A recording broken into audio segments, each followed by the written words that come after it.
So இது 28 இது 7வது பே கமிஷனோட டர்ம்ஸ் ஆஃப் ரெஃபரன்ஸோட அந்த காப்பி தான் வந்து பாக்குறீங்க. இது 28 பிப்ரவரி 2014 வந்து கொண்டு வந்தாங்க.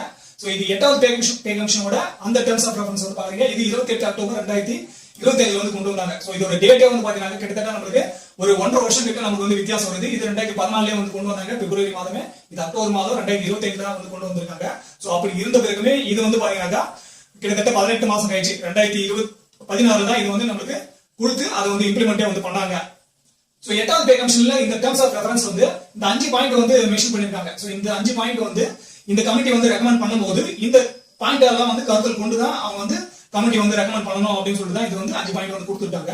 சோ இது வந்து 7வது பே கமிஷன்ல வந்து என்னவா இருந்துச்சு அப்படின்னு சொல்லிட்டு பாத்தீங்கன்னா இங்கமே இந்த 5 பாயிண்ட் வந்து பாத்தீங்கன்னா அதே தான் இருக்கு. சேம் இந்த 5 பாயிண்ட்டும் அதே மாதிரி தான் இந்த 5 பாயிண்ட் வந்து கொடுத்துருக்காங்க. சோ இதுல முதல் பாயிண்ட்ல வந்து நீங்க கமிட்டி ரெக்கமெண்ட் பண்ணும்போது நாட்டோட பொருளாதார நிலைமையும் அதே போல அதுக்கான நிதி தேவையும் எப்படி இருக்குன்னு சொல்லிட்டு பார்த்துட்டு நீ வந்து அதை ரெக்கமெண்ட் பண்ணணும் அப்படின்னு சொல்லிட்டு சொல்லியிருக்காங்க முதல் பாயிண்ட்ல.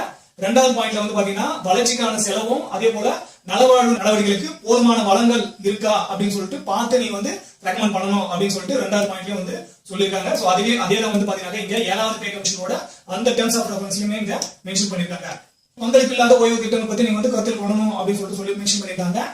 சோ மாநில அரசுகள் வந்து சில மாற்றங்களை ஏற்றுக்கொள்வதால் ஏற்படும் நிதி பாதிப்புகளை நீங்க வந்து இந்த பரிந்துரைகள் வந்து எடுத்துக்கணும் அப்படின்னு சொல்லிட்டு இங்க 4வது பாயிண்ட் வந்து மென்ஷன் பண்ணிருக்காங்க. சோ இங்க 3வது பாயிண்ட் இங்க 4வது பாயிண்ட் வந்து ரெண்டுமே சேம் தான். அதே போல இங்க பப்ளிக் செக்டார் பத்தி இங்க வந்து பேசிருக்காங்க 4வது பாயிண்ட்ல. அது வந்து இங்க பாத்தீங்கன்னா 5வது பாயிண்ட் வந்து சொல்லிருக்காங்க. மத்திய பொதுத்துறை நிறுவனங்கள் மற்றும் தனியார் துறை ஊழியர்களுக்கு கிடைக்கும் நடைமுறையில் உள்ள ஊதிய அமைப்பு சலுகைகள் மற்றும் பணி நிலைமைகளையும் நீங்க வந்து கருத்தில் கொள்ளணும் அப்படின்னு சொல்லிட்டு மென்ஷன் பண்ணிருக்காங்க. சோ 7வது பே கமிஷன்ல என்ன வந்து டிஓஆர் வந்து ரெக்கமெண்ட் பண்ணிருந்தாங்களோ கருத்தில் கொண்டு நீங்க வந்து ரெக்கமெண்டேஷன் பண்ணணும்னு சொல்லி சொன்னாங்களோ அது வந்து இங்க மென்ஷன் பண்ணிருக்காங்க.